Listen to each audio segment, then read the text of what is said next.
कौमुदी, विक्रमादित्य और पिशाचिनी, सिंहासन बत्तीसी। गहरी रात थी। महल के शयन कक्ष में राजा विक्रमादित्य गहरी नींद में सो रहे थे। चारों ओर शांति थी, मानो समय भी थम गया हो। तभी एक करुण क्रंदन ने उस सन्नाटे को चीर दिया। वह आवाज किसी स्त्री की थी, दर्द से भरी, असहनीय पीड़ा से कांपती हुई। राजा विक्रमादित्य तुरंत उठ बैठे। उन्होंने अपना राज परिधान धारण किया और कमर में तलवार बांध ली। बिना एक क्षण गंवाए वे उस आवाज की दिशा में चल पड़े। वह आवाज क्षिप्रा नदी के उस पार से आ रही थी। रात का अंधेरा और रहस्य और भी गहरा हो गया था। राजा ने बिना सोचे नदी में छलांग लगा दी।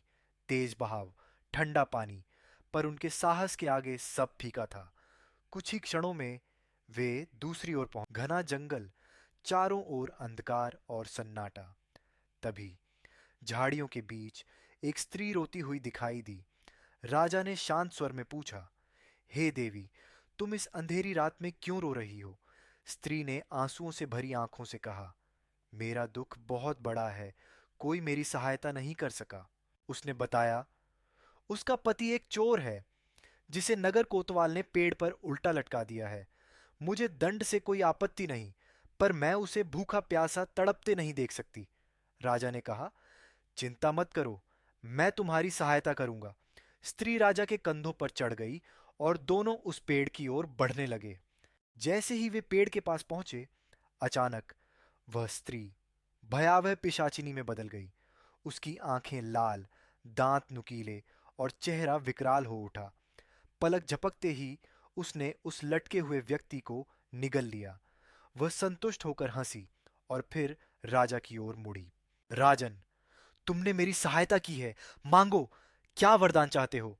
राजा ने बिना स्वार्थ के कहा, मुझे ऐसा पात्र दो जिससे मेरी प्रजा कभी भूखी न रहे। पिशाचिनी बोली, यह शक्ति मेरी बहन के पास है। वह राजा को नदी किनारे एक झोपड़ी तक ले गई। झोपड़ी से एक दिव्य स्त्री बाहर आई। उसने राजा को देखा और मुस्कुराई। आप इस पात्र के सच्चे अधिकारी हैं। और उसने अन्नपूर्णा पात्र राजा को सौंप दिया। सुबह हो चुकी थी। राजा उस पात्र को लेकर महल की ओर लौट रहे थे। तभी एक ब्राह्मण ने उनसे भिक्षा मांगी। राजा ने अन्नपूर्णा पात्र से कहा, इस ब्राह्मण को भोजन कराओ। और देखते ही देखते विभिन्न प्रकार के स्वादिष्ट व्यंजन प्रकट हो गए। ब्राह्मण ने तृप्त होकर भोजन किया। उसकी आंखों में आश्चर्य और कृतज्ञता। फिर उसने कहा, यदि आप दक्षिणा देना चाहते हैं तो यह पात्र मुझे दे दीजिए।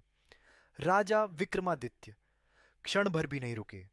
उन्होंने वह दिव्य पात्र उसी क्षण ब्राह्मण को दान कर दिया। यही थी राजा विक्रमादित्य की महानता, जहां परोपकार स्वयं से भी बड़ा था। ऐसे ही खूबसूरत वीडियो देखने के लिए like, comment, share and subscribe करें हमारी चैनल को। Thank you for watching.